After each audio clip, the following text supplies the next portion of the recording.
men's hand, it's 10 different men. You understand? That's the beauty of Switzerland, but it was also not very easy with coming in with a degree from a foreign country. Just save some money.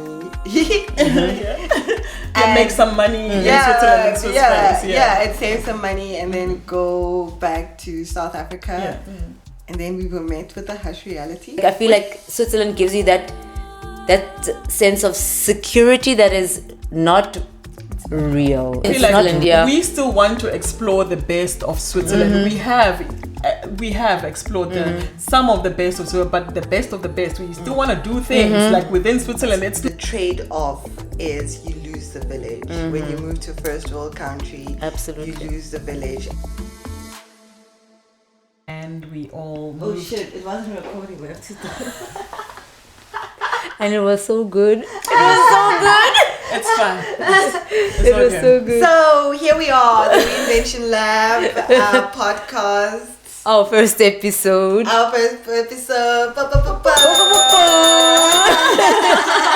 We're up here. Thank you guys for joining.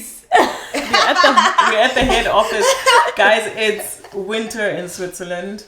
And I feel like we put in so much effort, all three of us, to make this day happen. We had a beautiful photo shoot, and if you've been following us from social media, you'll probably have seen those already. If not, they're going to be on our website as well. So we just keep creating, because that's what this space is for as well. We're creating a community. We also pushing you guys as well to put yourselves out there, put your stories out there, and this is why we are here. And the mother of the brainchild, Zanele, is just gonna give a bit of an intro on what it is that we do and why we're here. Exactly. So, like, as you can see, this is the Reinvention Lab, and it is actually self-explanatory. It is about reinventing yourself, not becoming someone else or someone different, but really getting to a point where you are the person that you want to be. You're the best version of yourself. And that's basically what the Reinvention Lab is about. But it's also about creating this community, because we realized how many of us, I mean, there are 3 of us here. We're all from South Africa. We live in Switzerland. How many of us are out here and we don't have a community? And this is the reason why the Reinvention Lab exists, that we have a community for anyone who wants to join, anyone who's going through a reinvention, and it doesn't have to be something bad. You don't have to have gone through something bad to be part of the Reinvention Lab. The Reinvention Lab is really about positivity. It's about creating positivity. And our main thing is actually that we are creating a course which is going to help you, guide you, encourage you to become the best version of yourself. That is a big part of the Reinvention Lab, and to become financially stable. Because this is big part. Also, besides it being Switzerland, but then we coming here in Switzerland and realizing how expensive a good quality standard of living is, and it depending on the field that you get into, it could be easy to get a job or really difficult to get a job, because they want diplomas, all these qualifications, and you have to work, and you really kind of work yourself into a burnout, because the statistics actually say that there are a lot of young, especially women, in rehabilitation clinics because of a burnout. And we kind of saw that with each one of us, and hence the Reinvention Lab, because it's like, I can't live my life burning myself out, so something's got to change, something's got to give, and that comes with creating something for yourself, creating your own reality, and reinventing yourself. And as you said, because we are in Switzerland, but this community is for everyone. Yes. Please remember that, understand that. However, today we will be talking about Switzerland. Yeah. But it doesn't matter where you are. Yeah, so that's our first episode, because I feel like we need to introduce ourselves and familiarize ourselves with you. because we do at some point need to start hosting more in-person events. That's something that we all agree on, that it's very important that we have, in-person connections as well. Virtually also, we are all growing, and we created the space, the Reinvention Lab, which is on TikTok, Instagram, and Facebook, all social media platforms basically, where you can follow us. It is at the Reinvention Lab, and you will see this logo when you search for us. It's on all our social media platforms, and we encourage you to give us a follow so that you stay in the know, and about our next events as well, because that is something that we are so excited about. It's not only about giving you the course, but also just coming together, not only as women, because everyone is welcome. We are all reinventing ourselves one way or the other, and it's not exclusively to women. And I'm particularly excited about this because I'm starting out with building a community for myself, even after living here for quite a bit. But I feel like it's something that we can come back to once we've introduced ourselves. Reintroduce ourselves. Yeah. So who's gonna start? Who's gonna do the first intro? Yeah, you've been here the longest. Oh goodness. Yes. So right now it's just reintroducing ourselves. So my name is Sanele. I am, first of all, a historian, but I'm also a psychologist. And I'm mentioning this because within the course, I will be giving a lot of mindset information and tips as well. So you can trust my expertise. You can trust my expertise. Oh my goodness. Expertise. You can trust my expertise. I've been in Switzerland since 2010. So in less than a month, it will be exactly 16 years. I arrived on my birthday in Switzerland 16 years ago, so I do double celebration. Happy birthday to me, and happy birthday to me coming to Switzerland.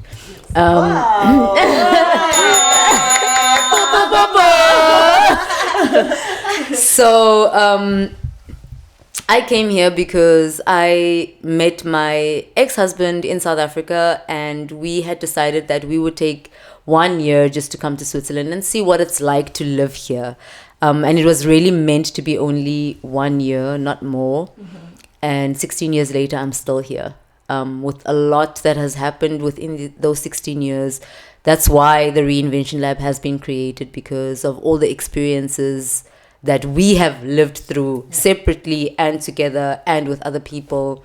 And that's what brings the community together. Like, we have similar stories, but they're not all the same, and they can all be told differently. And that's also what sets us apart, that our digital marketing course is very much based on storytelling and really telling your own individual story. So that's my part of the story. I've been here for 16 years. The rest you will hear as you follow the podcast, as you follow the Reinvention Lab. You will hear our stories. But for right now, we're just focusing on hello, Switzerland. Beautiful, beautiful country.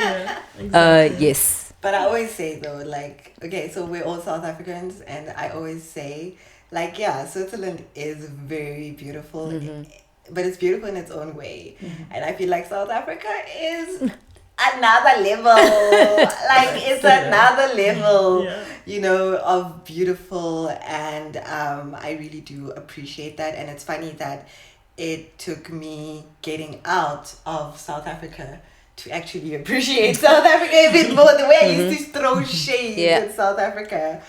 My name is Kalindi Karabo also, and I came in Switzerland in 2019, highly pregnant.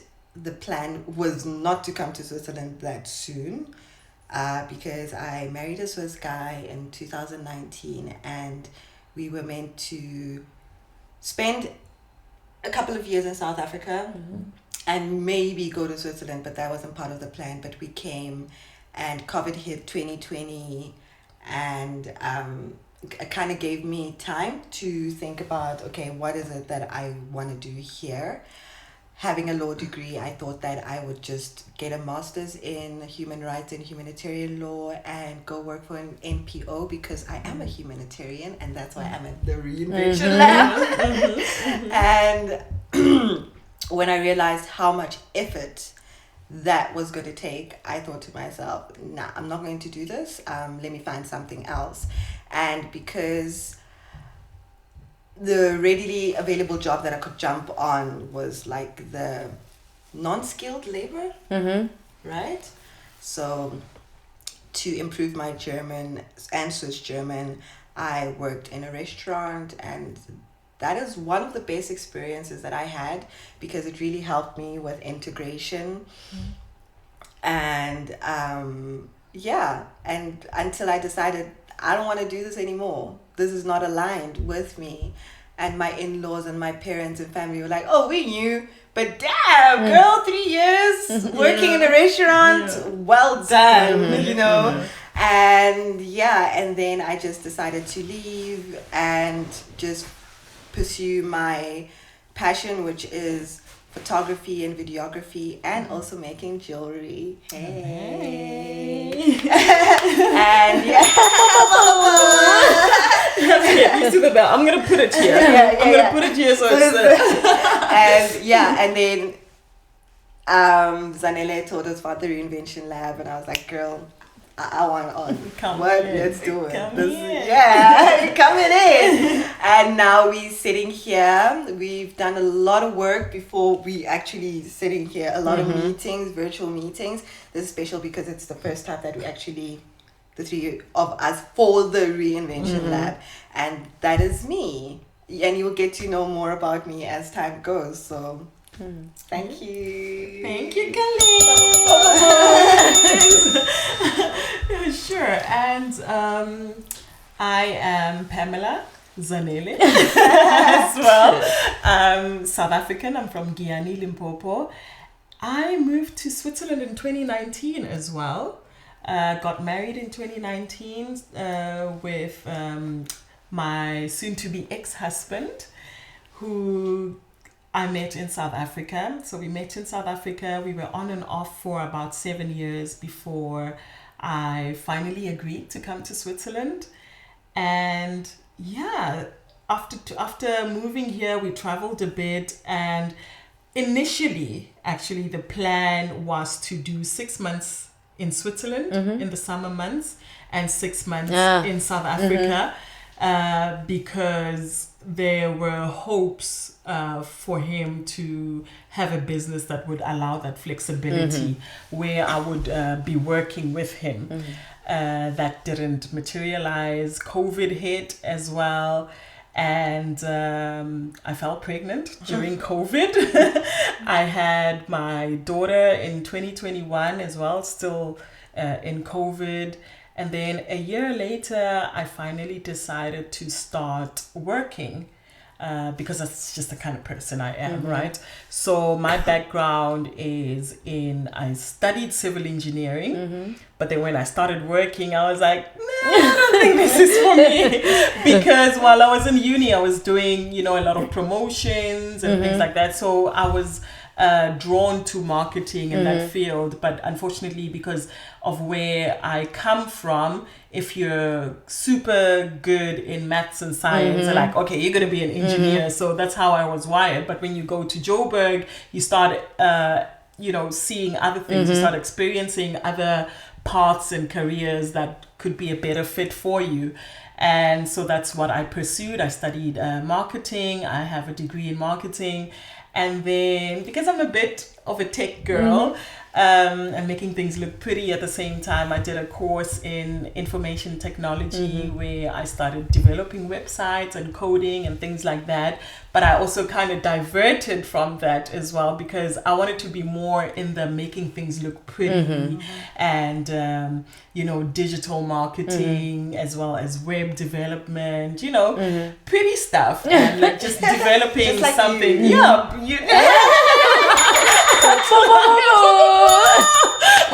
Thank you, Vin. And then so that's how, you know, I kept on reinventing myself. And when this opportunity came, obviously I was at a point in my life where I just gotten separated. And because of the situation I was in, the marriage I was in, which we will get into at a later stage, so stay tuned, I was kind of isolated from building a community.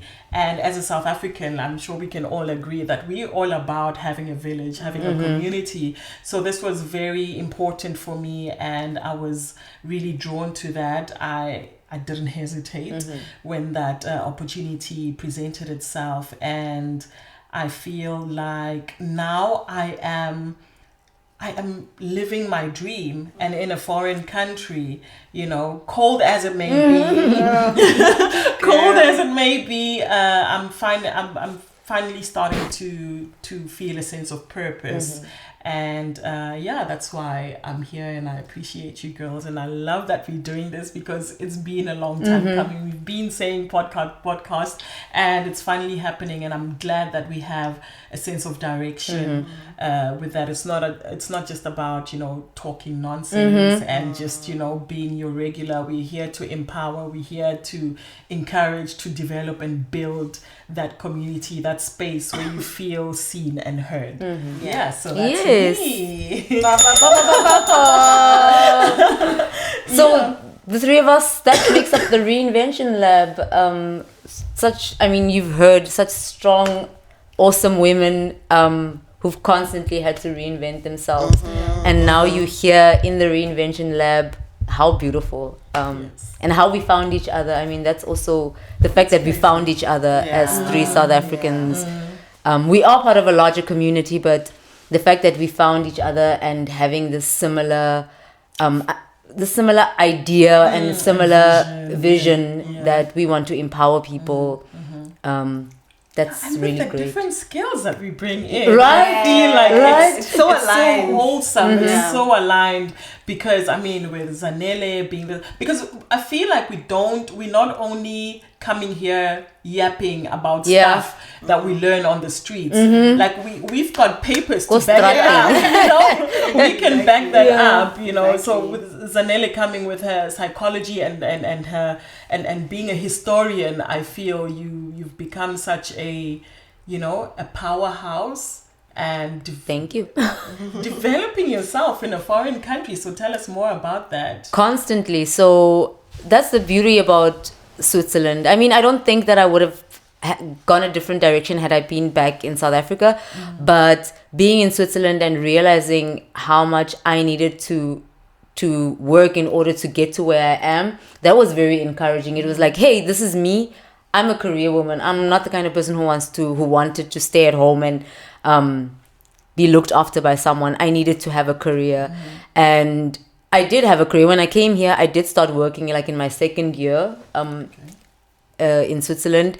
But it was such a toxic work environment because I had a headache every single day that I went to work. And the minute I left, I was fine. And I knew I needed to start from scratch. And it's a little bit like Pamela. I'm from Kimberley. I always wanted to be a historian. But my parents were like, history? How are you going to make money with that? Like, how are you going to earn money? History. Because my dad, we had a neighbor and he was a musician. And my dad was always like, Utali drums. He plays the drums. And we're like, he's a musician. He Utali drums. You know, like, so exactly. So it was like, I knew, like, when I was back home, becoming a historian was like, it was a dream. But it was something that I knew that it wasn't what my parents or what my family thought would make me any money in the future, or what society thought. And after those 2 years in the work environment that I was in Switzerland, I decided I'm going to start from scratch. I want to be a historian. I've always loved history, and if it means that I have to start from scratch, then I'm going to do it.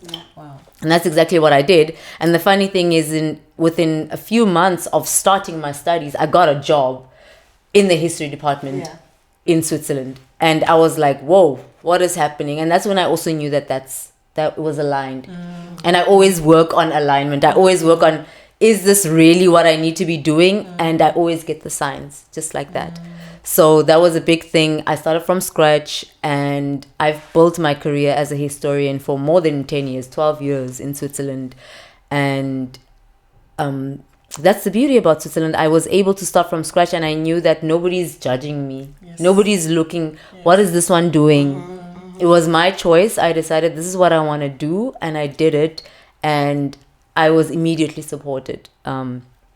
I've had so many opportunities, so many great opportunities that I've had from deciding that I want to become a historian. I want to start from scratch. I want to redo my career, whatever. And I mean, on one hand, that's the beauty of Switzerland, but it was also not very easy with coming in with a degree from a foreign country. Yeah. That is something that we have to talk about later. But Switzerland did give me a lot of opportunities that I don't know I would have had if I had been back home. I don't know. I won't say that definitely, but it's a big part of who I am right now. And Switzerland did that. Switzerland was a big part of that. Yeah. So, yeah. Oh, that's amazing. That's amazing, Z. And Kalindi, how did you find Switzerland? Like when you decided to move, so how was it? What was the plan? Okay, so we know with Zanele you were just coming to check it out for a year, just to look, and now just 16 to years, just to see. But then that was the thing. Also, you know, we were coming here. Also, we said, okay, let's do 2 years. Okay, let's do 2 years and just save some money. And make some money in Switzerland and Swiss francs. And save some money and then go back to South Africa, buy some land, because, you know, my husband and I, we are artists.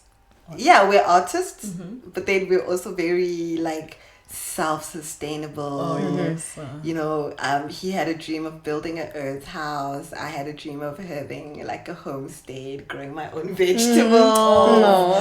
You know, having my chickens and goats and all of that.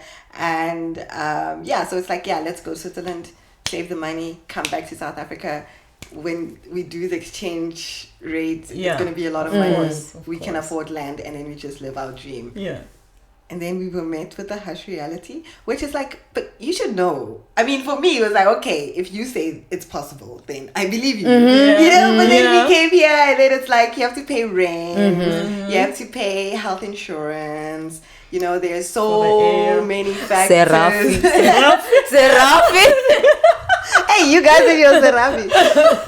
Oh, and the taxes. Exactly. Yeah, and it was like, no, actually, it's still possible, you know, like, let's just save, but then the saving didn't take us, like, wasn't that quick, and still isn't that quick, because there's more and more expenses every time. And childcare. Oh my God, the childcare is insane. It's insanely expensive. So, and then I just had to get used to Switzerland, and thinking, I didn't think I'd be here for this long, but I am here now.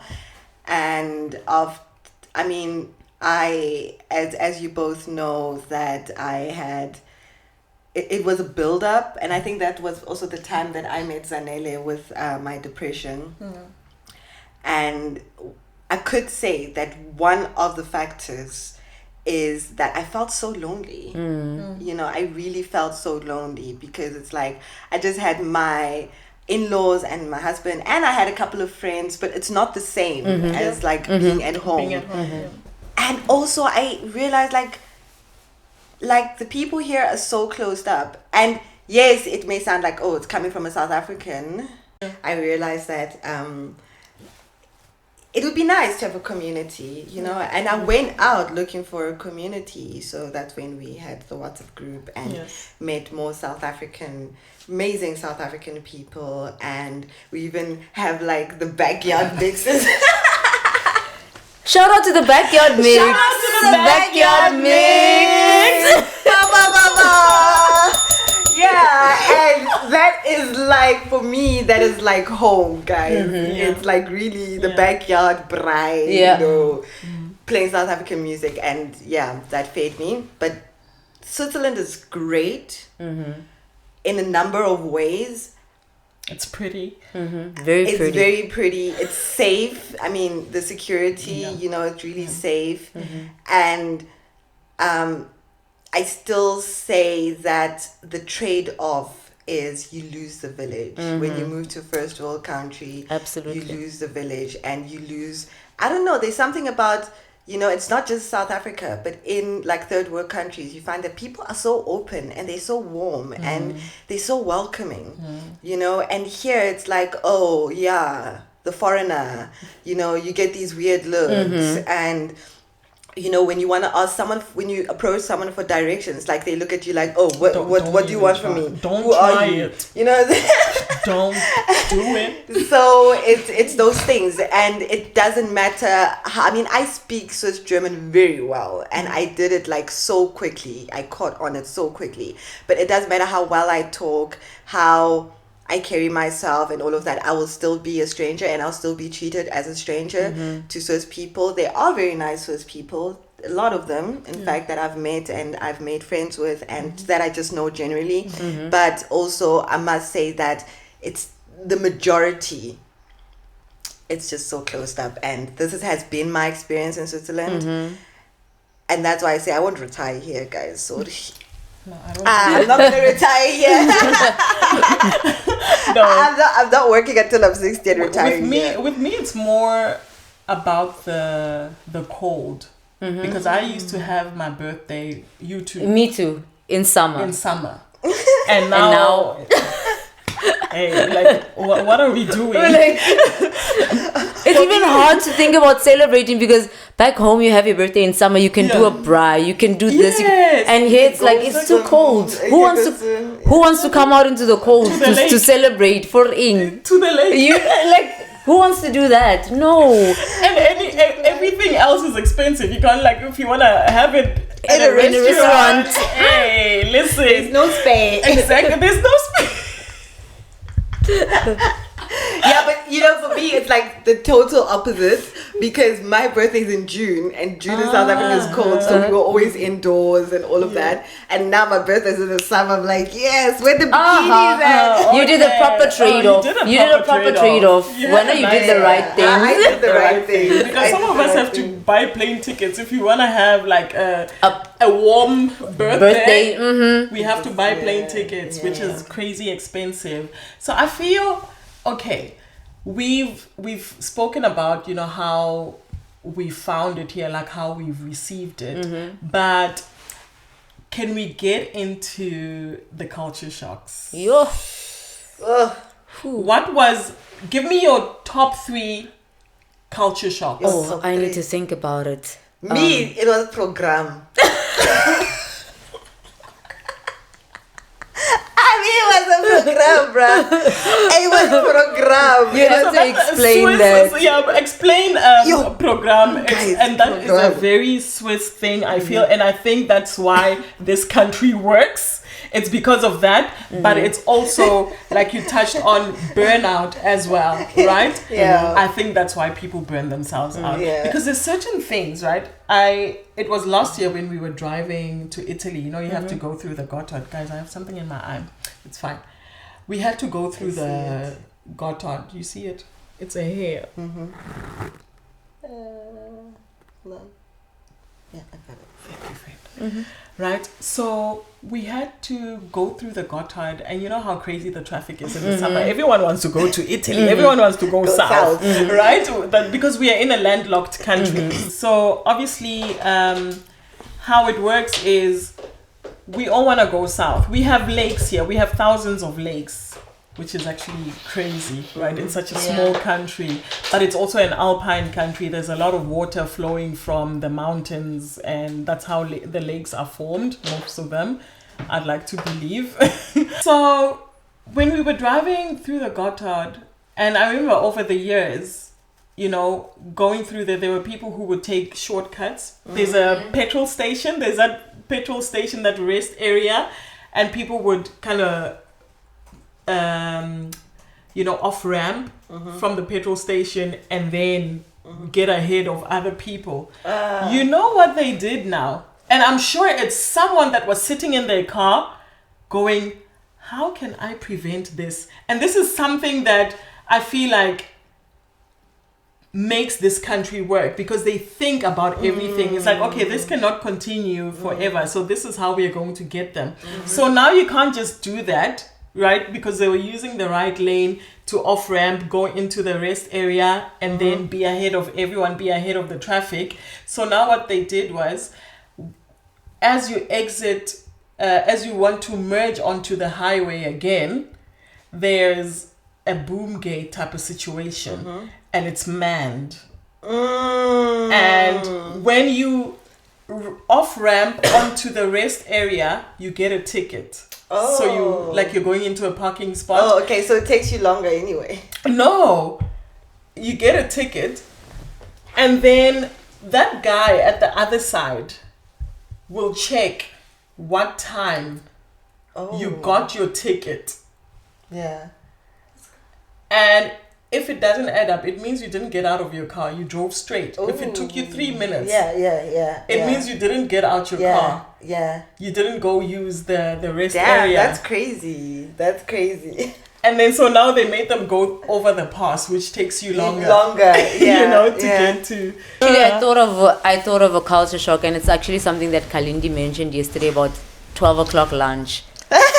But now my problem is how I realized it was that at 12 o'clock, my daughter was already 3 when we came here. So she had, a year later, she had kindergarten. And when she would come home at 12, people would say, Ngweta. So enjoy your lunch. And I would be like, what are these people talking about? Who said I'm going to have my lunch now? Exactly. They're telling me enjoy your meal right now. And I was like, what are these people talking about? I'm not going to have my meal now. Why are they wishing me a good meal? Only to find out that people are eating at 12. And me, I'm starving my poor child because I was like, we eat at 2. In South Africa, we eat a little bit later. So for me, at 12 o'clock is not lunchtime. And everyone is wishing me, Hore, enjoy your meal. And I was like, what meal? Yeah. And then I realized a little bit later that everybody was eating at 12, and I was waiting till like 1:32 before I ate, and my child ate. And that was, for me, it was a culture shock, because you wake up, you eat, you have 10 o'clock tsununi, you eat, 12 you eat, 4 you eat, Sferi. And it was just like, are we eating the whole day? We're eating the whole day. And they eat dinner at 6, bruh. At 6. Yes. At 6 o'clock is dinner time. And like, to go back to the program thing, so Freya would be like, when we like busy, like we're having those busy days, and it's like we get home, Freya's like, hey, we had a program card. It's like, hey, we had a program today. Hey, we did a lot today, and it seems like it's like that. It's like, I always make a joke of like, they have such beautiful houses, but they're never in those houses. They're never in the houses. They're never in the houses. Especially in the summer. In the summer, like, especially like maybe not in the cities, but in the small towns, the small villages, it's like ghost towns. Yeah, it's bruh. dead. It's dead. Like, if there's no lake or a body or things like that, everyone's gone. Everyone is gone. They're either hiking or floating with or the floating, river. Stand up paddle. I did that in Bern. It's so cool, by the way. Floating with the river. I saw you. Yeah, for 5 hours. We packed in pig. Lina Chomi. We packed in pig. No, it was really nice because it's hot. It's hot. It's a hot summer. But then when you floating with the river, it's like you get the breeze, of course, from the river, but then you also jump in, go back inside, you playing music. We should do it. You can jump in from the side, I get it also. It doesn't Why do you matter. need to go there? You get off. You go in and then you off and then you inside, you out. Okay, but back to the program. So the program, so when I say program, it's like, think about it as like having a program. So it's like, it will be on a Sunday, and where we come from, we used to Sunday, you go to church, you come back, you eat, that's it. Here, it's like, it's a Sunday, it's like, okay, 9 o'clock, we're going to go hiking, so we have to be ready. And up there in the mountains, not all mountains have restaurants, and even if they have restaurants, the Swiss people are not going to go to the restaurant. They pack a picnic. They've packed a banana there. A picnic.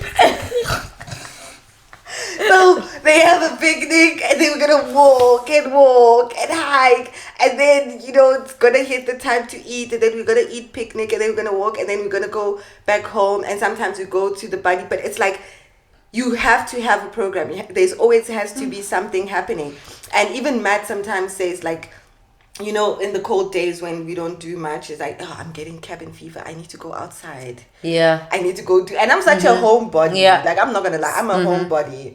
And be like, I need to go outside. Let's just take a drive. Let's go somewhere, and I'm just like, oh my God, can't you just chill and do like Lord of the Rings marathon or something like that? No, we have to move. We have to move. And that's why, I was telling my parents, sort of, no. Especially like you see the old people, that are still healthy and yes, walking. Hey, they walk fast, and you're just like, no, man, this is a good culture because it's a walking culture. Yeah. They have like this thing like you have to move, you have to move, and they all have those sticks. Hey, Mata. When you go to the mountains, when you go for hikes, you're competing with the old people. You're competing with the old people, so you must just and then I go back home like for holidays, stuff like that. Hey, bruh, they're so slow. Yes. And they're like, hey, like 50-year-olds. Yes, a 50-year-old, yeah, that's true. Hey. And then I'm like, what's happening so fast? No, don't do that. You're not that old. But that's another thing. That's another thing that made me also realize that, okay, I have an entire life ahead of me. It's when I came here, because I feel like back at home, like 40 is like, things are starting to go downhill. Not here. Not here. It's like that's when it starts. Exactly. That's when it starts. But to add on to that, this lunch thing, because Akira and I live in a village, and it shocked me because I moved from a bit of a busy town. I was in Kham. In Zug. So Ham is quite big and it's busy and it's quite international as well. So now when we moved to this village, and I'm thinking, okay, lunchtime, I'm going to go to the post office to go send a package. They close, but they take their lunch break seriously. They take it seriously. And I thought it was a thing, Yako, Middle East, not Middle East, but more Mediterranean, because, okay, Italians is what we do, siesta, like with the siesta, with the Spanish, like But it's also a thing here, like before 12. You can't call anyone. Like after 12, between 12 and 2, you can't call anyone. They'll tell you, no, we open again. Even their opening hours, the operating hours is from 8 till 12. And then thing is, you can't even till 5. Thing is, you can't even call friends. Or no, they're eating because they're eating. It's lunchtime. But there's a big restaurant culture. The hospitality trade here is pretty, but canteen vibes where you have to go and you have to. That was a shock for me. It's like, oh, wait. You go there and it's a bit like a lot of restaurants are like that. Even these mountain restaurants that you go to for your hikes and things like that, you have to go things like that, and then you weigh it, and that was a bit of a shock for me, because I feel like, in as much as people like saying, no, Africa, I feel like when it comes to service and hospitality, we got it. We got it. 100%. Like, they'll make you feel like a king. Like even Matt, when we went to South Africa last year summer, he was like, I forgot how nice it is to go out in South Africa. What a waiting, like they pay attention to you. It's like, are you okay? Yes. And even the waiter is waiting there on the corner, looking at you, waiting for you to go. Exactly. And then they're there. But here, it's like you're bothering them. Yes. It's like, it's always like you're bothering them. Yeah, it's like, hello, I'm here to eat. I'm gonna pay my meal. Why are you treating me like I'm here to ask for free food? Yeah. And I worked at the restaurant, so that was also another shock for me, because I worked at the restaurant. There's also this over politeness, which can sometimes be like, come on, and condescending. Because it's like, I get people be like, oh, is it possible can I really order some water? I'm like, I'm here for you. You don't have to beg. Please have some water. And it's like, and then, you know, I mean, even in my family, you know, it's like, can I ask you a favor? Can you do this? Yeah, but only if it's possible. You know, I don't know. Yeah. You know, I'm just like, but I said yes. Like, why are we having a discussion about this? You know, I know but what then, you mean. but then also, if it's turned around, if I'm asking for something and it's like, okay, yes, and I'm like, okay, cool, sharp, you know, and it's like, yeah, but actually, I don't know, and you know, it's like, then why didn't you say I don't know, or I'm not sure, I'm not sure, or can I don't think want about to, it, or give no, me actually, some time, I give back, you know, but then they have this thing, it's like, yeah, okay, yeah, I'll do it, and then think about it, it's like, actually, no, I don't want to. Like, then just say no. Just be direct. Yeah, so these are the culture shock. I mean, there's many. There are No, many. there's many. There's many. Even the food. No, the food. No. And also the restaurants, that lunchtime thing. There's The also set menu items. No. besides menu eyes. No, Fred, besides menu eyes, ne? Then it's holiday time, ne? And then we South Africans, we have another rhythmus, we have another rhythm. And then now want to go eat at 2:00. It's closed. And then it's closed. They're gonna Kitchen open is at closed. 5. They're gonna open They're like, at And then 5. music decking, they're like, Then they even do this thing, yeah. And it's like, okay. It's with us, like we could go at any time. At any time, yes. And it's like, anytime. They don't have bad khogi, they don't cry bad khogi, girl. You can just have drinks so that but there's no. Or gipfully, the rest of the gipfully from the morning. Cake. Like, Yeah, okay. yeah. But otherwise, it's a beautiful country. Yeah. For me, with all the culture shocks, it came to a point where I'm like, you know what? I don't have to be Swiss. I don't have to be anything. I don't have to be a typical South African also. I just have to be myself. Yeah.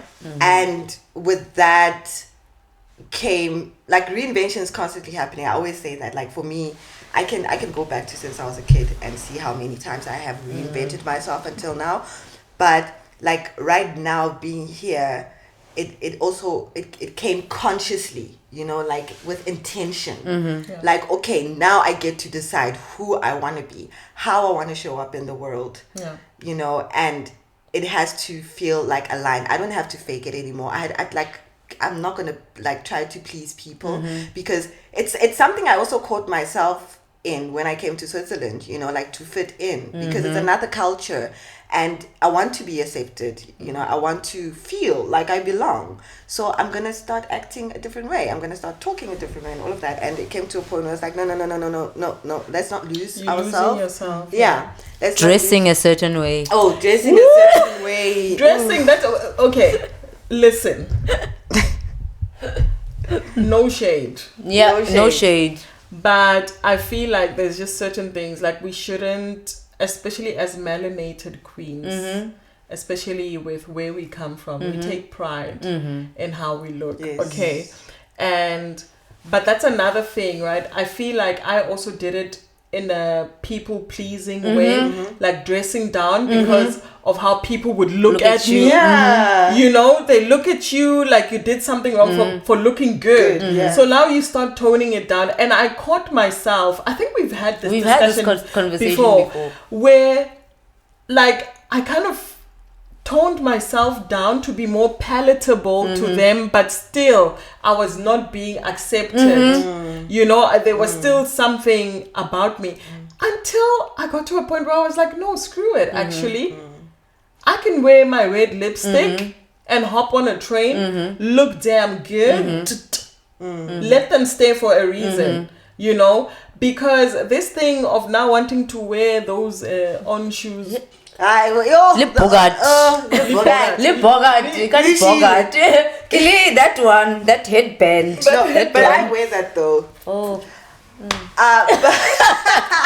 But also There are pretty ones. yes. There are nice ones. That it's a thing now, right? It's back on. Yeah, okay. But not the not one.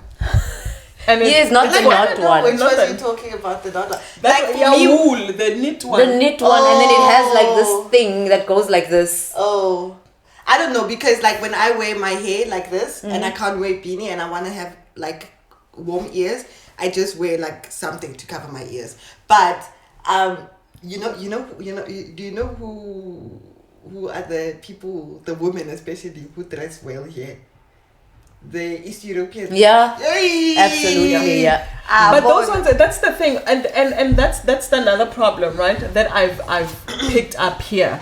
They also look down on them. Yeah, that's true. Oh yes. The people from, like, I would say, dare I say, third world countries are actually the ones who take care of their looks like that, and we are looked down upon for being like that, because it's like, you shouldn't be too loud. Your money, it means they don't have money. That's why they're like that. They drive these big and loud cars because they don't have money. And it's something that I actually always argued with my ex about.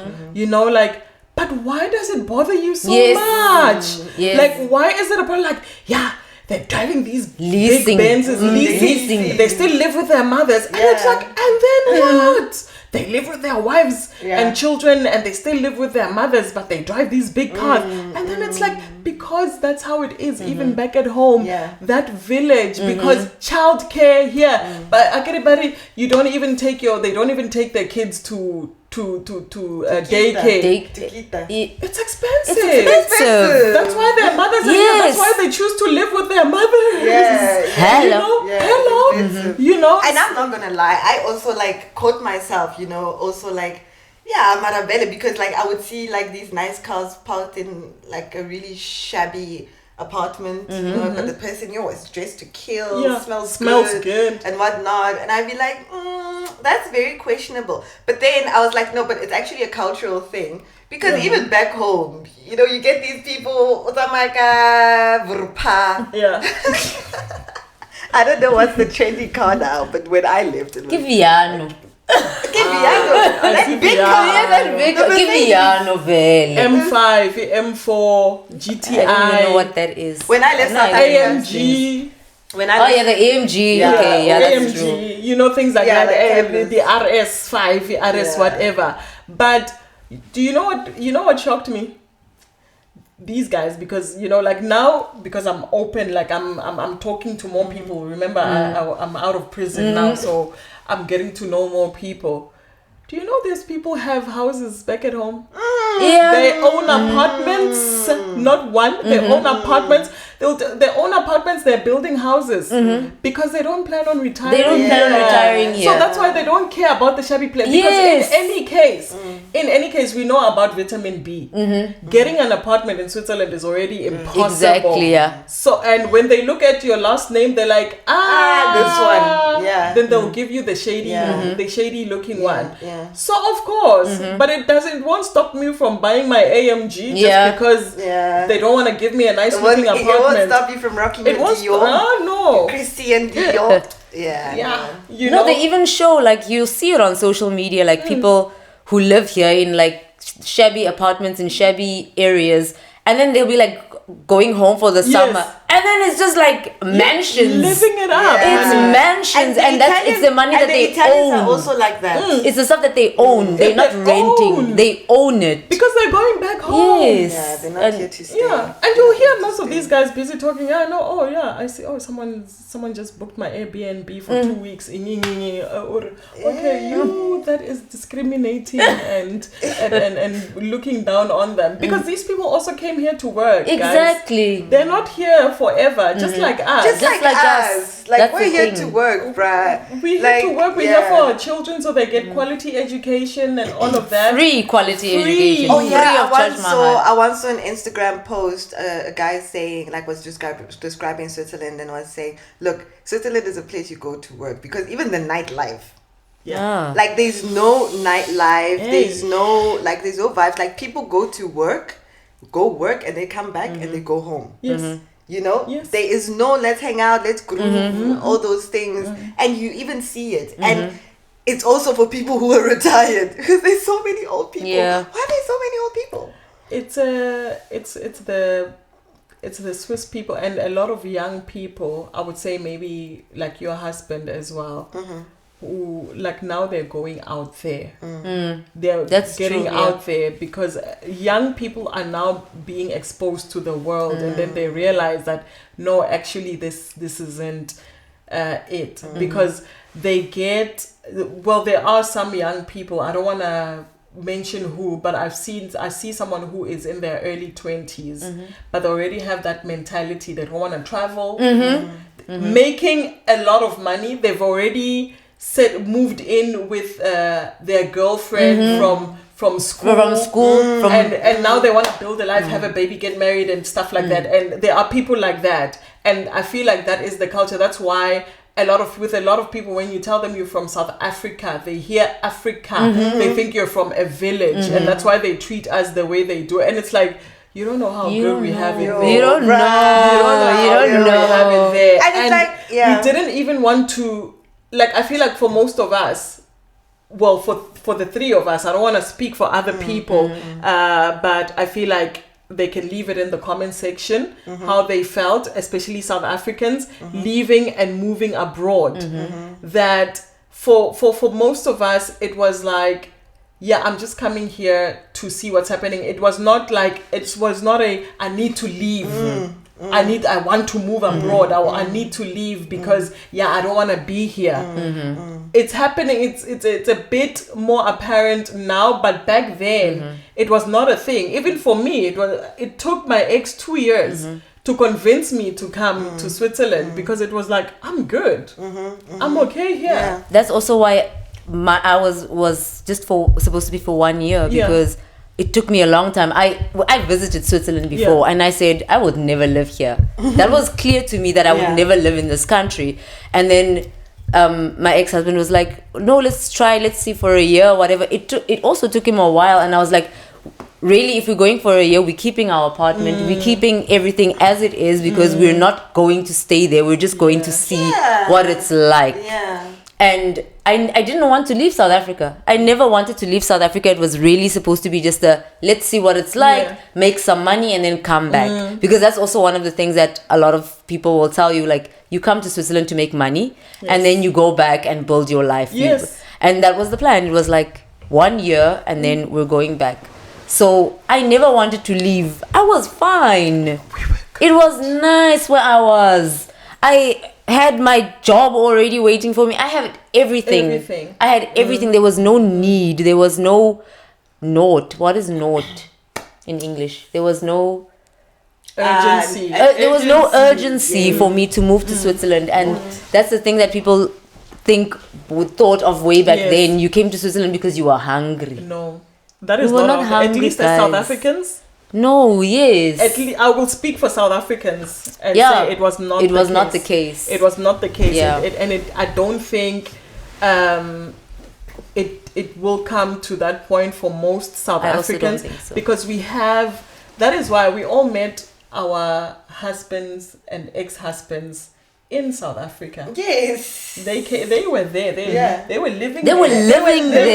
They weren't even. They were not even on vacation. on They were vacation. They were living. living in South Africa.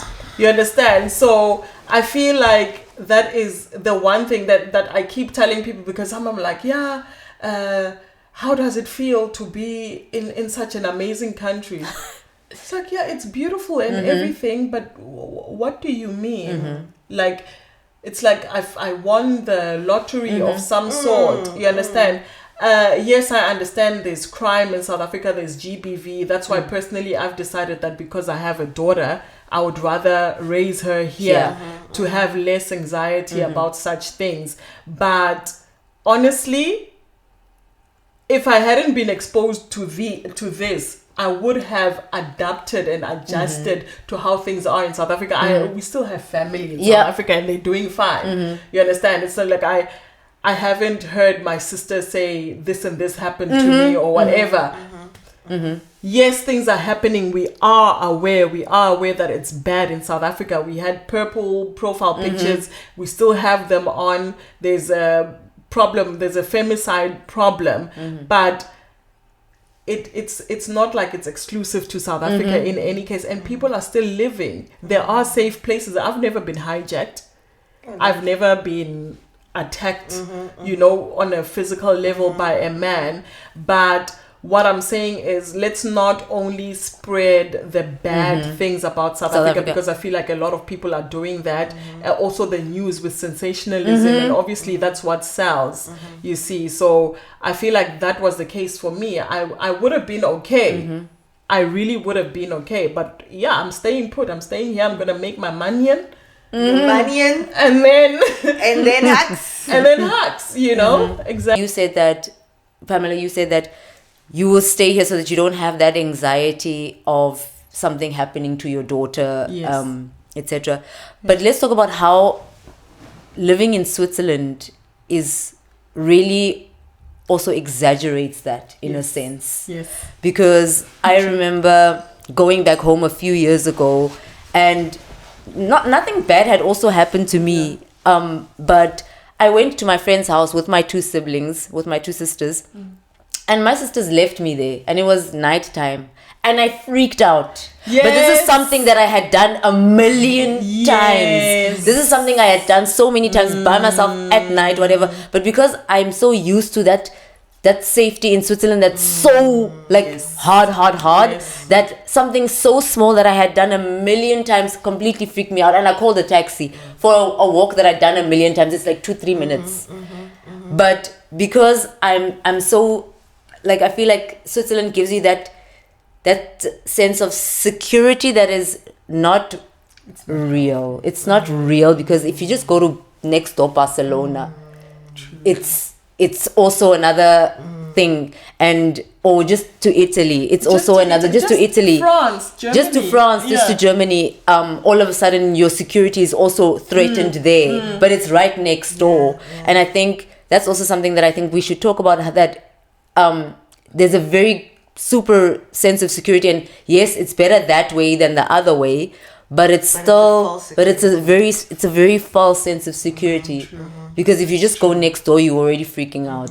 That is so true. And I think that's something that we also have to really think about and talk about and say, listen, Switzerland is great, it is amazing, but it does have that little thing it's not real. That's also why there's that unwillingness to travel. Yes. Because people are like, they're like, no, I can't get out of Switzerland. Yeah. Because everywhere else the world is burning. Exactly. Yeah, and I get so sick and tired of people like, oh, yeah, you're from South Africa. Yeah, it's not safe there, hey? And I was like, oh, but for me, it's been safe. I mean, I never felt like, you grew up there. I grew up there. Like, I never felt like, I'm in danger. It's like, the thing is, you also get used to, like, the place where you are. You know, you like adapt. You adapt. Like, you know that when you're going to downtown Johannesburg, you must behave a certain way. It's like you can't look. You just know there's like those unwritten rules, and then just next door you go to Sandton, it's okay. You know, it's like there's no one who's gonna come with a gun and be like, hey, or with a knife or whatever. And I mean, at least I have downtown Johannesburg. Even Marabastad, even anything, you can go anywhere, guys. You just know, because I remember when I would go to downtown Johannesburg, right? I would drive there, park my car, go Carlton Center, leave, like blend in. Yeah, you blend in, guys. But you know that. Like, you hide your cell phone. You don't take a card with you. You withdraw your cash from whatever suburb you're driving in from. Exactly. You put it here. You understand? And no one's gonna bother you. They only bother you if you're walking around like this. Yeah. You're asking for it. You understand? You're asking for it. No one's gonna come search you. Only if you're flashing. Only if you're flashing. That's true. Yeah. You understand? And we grow up like that. Or pickpocketing. Someone tried to pickpocket me and go rent. What's the taxi rank? Not. Yeah, it was like a pickpocket as well. In Barcelona, that's why people are saying like. And then I noticed him, and then he walked away. Yeah, that's the thing. When you say you're going to France, they're like, "Oh, look after your stuff, huh? Look after." It's just next door. It's just here. And they cross the border. And they cross the border. Even they tell you in Schwammerdinge, don't go to Schwammerdinge, don't go to Erdl. It's so dangerous. It's so dangerous, and it's just like. Yeah, everywhere. But my late Swiss friend, he was an old guy. May his soul rest in peace. Very, very awesome guy. He said you know, don't be fooled by the sicherheit here. The sicherheit here, that means the security false. here. It's false security. That's what I'm saying. Like, we are made to believe, there's security. I mean, and it's not even just about like physical, you know, it's also financial. Financial. The financial Financial. security. It's like, Guys, it's a lie. It's a lie. I'll tell you now. Even the Swiss are complaining about how expensive it is to live here. It's crazy. It's crazy. So, and Matt always says it's like, you know, not always, but sometimes you'd be like, Eish, but we had it good in South Africa, eh? And I was like, yeah, it's like, yeah, you know, it's like we didn't need much and we still had a lot. And we didn't need, like, here, it's like hustle. Yeah, you didn't have much, but you still had a good time. It's like, we weren't balling, Yeah. you know, but we had it good, bruh. It's like, every week we were out eating at a restaurant or we would go, you know, somewhere. And then A here, beautiful one at that. Hey. With vibes. you know, and with vibes, with good food. With good food. Better than what you would get here going Good out as a meat. couple and paying 200 francs. Yeah. You know, and you eat that food and then you're just like, guys, I could have just cooked myself. Yeah. A It roasting. was And the service. Can I just say about the financial stability, Yeah. security? The thing that I noticed, and I noticed it very late in my life in Switzerland, on the 25th, the shops are packed, which means even in Switzerland, people are Payday. waiting for payday. They are waiting for payday. There's no everybody here is rich. No. On the 25th, you go to the shops, you will see everybody's gone to do their grocery shopping because they were waiting for the 25th. So there's not that Dango. every Swiss person has money every single day. Everybody, no. And that is No, a lie. that is a lie. another lie. That is a my lie. ex also told me. It's a I don't know, lie. South Africa payday. You can't Even here. even here. Even Yeah. You here. are so. Whew.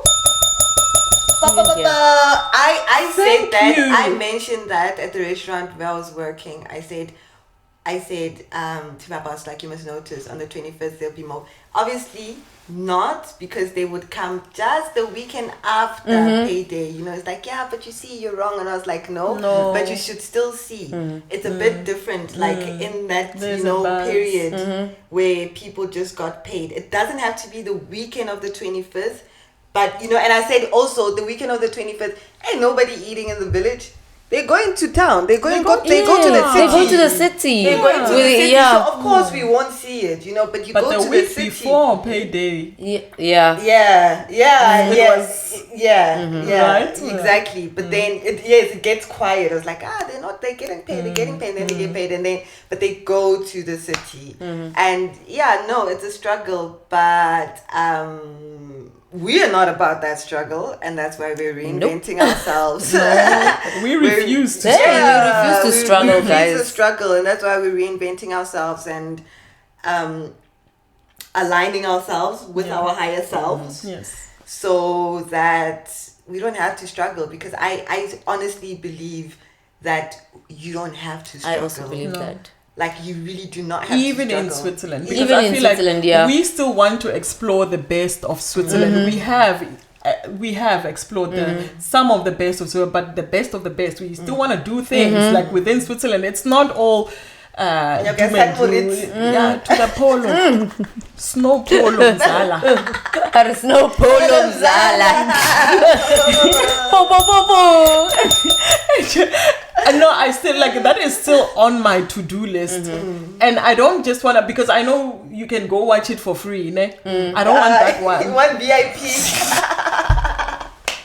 And I want to stay there. I don't want to take a train, a day trip. No, I want to go sleep there. You want to sleep there. I want to sleep there. Yeah, so Right. there's In no the need to spitty pit. there's no need to struggle. And the nice thing about the digital world that we're living in, I know there are a lot of people who throw shade on Yes. social Yes. media, on Yes. the digitalisering, the digitalization of everything and stuff like that.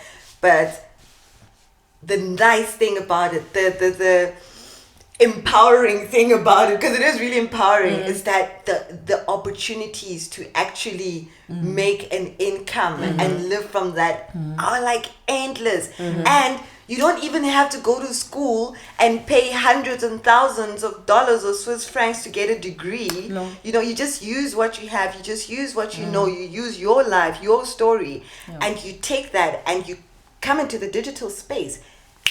And off you go. Off you go. You're flying. And I've seen this so many times, you know. The world is changing. Everything is digital. Everything is becoming digital. So why not use that? Use that to really make money for yourself, that you don't have to go and work for someone else. Your blood, sweat and tears, just to have a little bit of financial security, just so you can go on the 25th to go and do your groceries and pay your Krankenkasse and pay your taxes and Serafi. Guys.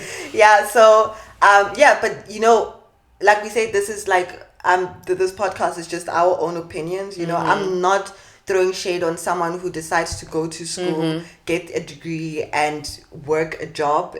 There are a lot of people who are working for people and working jobs that they are enjoying, you know, but then you also get people like us who are artists, you know, all three of us sitting here, we are artists. Yeah, we are know, artists in our own way. In our own way, we are artists, you know, and we want to use the gifts that we have been given to make something of ourselves, and also have that freedom, because yes, I feel like the freedom, you know, with the DMs that I keep getting now, like, I want to come and work in Switzerland, and it's like, you want to come and work in Switzerland, okay, fine, granted, I know things are tough, especially back at home with unemployment and things like that, but how about you start somewhere? You don't have to come to Switzerland to get better opportunities. The phone that you are typing that message from is the very same phone that could make your situation better, that could put you in a better position to be able to decide where you want to go, to have that freedom. Because I'll tell you now, like, a lot of Swiss people travel a lot.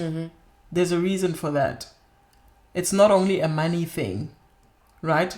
Because you know, like, if you fly out from Switzerland, that's why some of us have to take trains to Milan in order to fly. Because if you book a flight from Zurich, like, that's because they even said it. There was actually an article that they wrote. They said, no, we charge. The airlines were saying, we charge more because, okay, number one, the airport taxes in Zurich are crazy. But also because we know people in Switzerland have money. And it's like, this is such a false narrative, because the minute someone hears, I live in Switzerland, they think I have money. You understand? And it's not like that. I feel like this whole thing of saying, I want to go to... Remember there was a buzz about Dubai at some point. Yeah, Dubai, opportunities in Dubai, and then only to find out the opportunities were very not opportunity. People are living in containers and they are treated as slaves, and some are doing things, you know, and it's just like here. Remember I said one day I need us to sit down and talk about this, right? Because a lot of people glamorize this whole thing of living abroad and things like that, but they're not very honest about what they do for a living and how much of themselves they are sacrificing. Because don't look at things, especially on social media, the glamorous lifestyles, and think, this is what I want, I'm going there to do it. You will be met with very harsh realities. Because I'll tell you now, it's something that we will touch on one of our episodes, because we need to go in depth with this. But I was very disturbed. I've come across so many girls, so many women who on social media, they portray a certain lifestyle that everyone now is like, oh, I want to go to Europe. I want to move to Europe. I want to find a man in Europe. Because you see this woman posting themselves in a car, holding a white man's hand. It's 10 different men. You understand? They are selling their bodies. And that's why you'll never know. You're like, oh, successful. Oh, this one. But why don't you live like this one? This one is always traveling. They are being bought. They are on websites selling their bodies. And that's another thing that we really need to talk about, especially to young girls, because you can easily get recruited. Did they do that? Wasn't there also kind of something like that was happening in Russia? No, that was something different. Else. That was something different. Yeah. But what I'm saying, careful, you need to be careful. You can easily get recruited because human trafficking is still a thing. Very much so. And these people, I get it when as you get older, they don't want you anymore.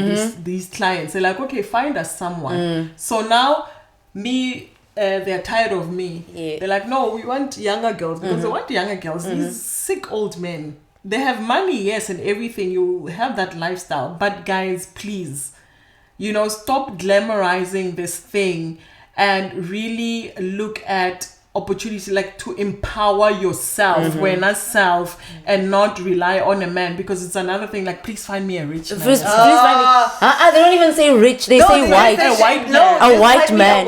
Just find me a white man. And just find me a Swiss man. And then guys. No, that's the worst. It's like, find me a white man. How did you get your white man? How did you get white man? Where did you find him? He was there in the street. Which website? Hey. Hello. And then there he was. It's so weird. It's so weird. Please don't do that. Don't do that. Stop worshipping people because of the color of their skin. Stop worshipping whiteness. No, guys, please. Thank you. Stop worshipping whiteness. Yeah, let's be it's real. as simple as that. It's as simple as that. Stop worshipping whiteness. Yeah, no, and it's so disturbing. And most importantly, stop thinking that you have to find someone to take care of you. Yes. We should just be taking care of ourselves, because you're gonna get into things that is gonna be traumatizing and it's gonna be so hard to get out of. But besides all of that, look at. Oh, guys, and the Reinvention Lab is trying to give everyone that opportunity to stay where you are, build from where you are. Don't worry about white men. Don't worry about finding jobs in Switzerland. What job do you want to do here in Switzerland? Onyaka, what job in Switzerland? You can't be asking people to find you jobs in Switzerland. What job are you? What job? Yeah, true. Focus on what you can do from where you are, and then later you'll come to Switzerland. Exactly. And you'll have the financial. And then exactly. And do you know how many South Africans come here and live it up, as visitors? Exactly, as visitors. They go to Zermatt and things like that. And it's even me, you're sitting here in Switzerland. I've got my job here in Switzerland, but I can't go. I can't go to Zermatt for 5 days, my friend. No, it's not possible. It's not. Oh, bruh, no, it's so just start where you are. And this is one of the reasons why we created the Reinvention Lab. There are many reasons, community, but also just start where you are. Align yourself with your gifts, with your talents, work with what you have. Work with what you have, and create the financial freedom you're dreaming of. No, honestly, it's with me, I just ignore those messages. From when I moved, hey, where did you find a white man? It's been like that since Facebook days. Bruh. Since Facebook. Since even before I moved to Switzerland, when I was still at home. That's what I'm Matt, saying. And they would see me with Matt, yo, how did you? And I was just like, please stop glamorizing it. Don't do that. And maybe that's why you're even not finding a white man, because you're glamorizing it. Also because you're looking for it to be easy. Yeah. To be easy, you're looking. You'll find the wrong ones. You'll find the wrong ones. Hey. Yeah, but we're gonna wrap it up. Yeah, I think let's wrap it up. Let's talk more about the Reinvention Lab. So the Reinvention Lab is a course, a digital marketing course, but it's deeper than that. You will see it when you buy it. Absolutely. And the nice thing is, that's another nice thing about, when I was talking about digitalization and it, is that it doesn't matter where you are in the world, you can get the course. And it's so accessible. You can learn, start, and then create the life you want to live. Very nice closing. No, come on, add. Yeah, No, that was beautiful. It was fine. It was perfect. Yeah. guys. So guys, see you on our next episode. Yes. We're gonna be talking about my favorite topic, LOVE. And my least favorite. We're gonna be talking about LOVE, but love if a you girl, have this any one. questions, if you have any requests, any topic suggestions, please let us know. Feel free to drop it in the comments, and just tell us what you would like to hear from us, and then we'll also at some point have guests coming over and sharing their experiences. We already have some ideas on who we would like to invite to the show. And just if you would like to be a guest, if you're in the vicinity, just come through, contact us, and let's see how we align and what you would like to share, and we can just sit down and have a good time. Ooh. Absolutely. Thank you very much. Guys, and also, what did I want to say? I don't know. The events also. So follow us on our Instagram, Yes. TikTok, YouTube. Facebook, YouTube. We will have a LinkedIn at some point. Yeah. We will have a LinkedIn, and also Pinterest. please. Pinterest, yeah. Yes. And also please follow the podcast. We're gonna share it also on other platforms. And follow us, and if you have any comments, don't forget to drop your comments. And also you can give us topic suggestions, guys. What do you guys want to hear? Like, what do you want to know about Switzerland, about love, about relationships, about Please don't about ask money us making. about white men. Yeah, please. If you ask us about white men, we'll tell you the truth, and you're not gonna like You don't want to lie here. You're not You'll be gonna very like it. traumatized. Afterwards, You'll be you'll be put like, off. afterwards your comment will be never mind. Exactly.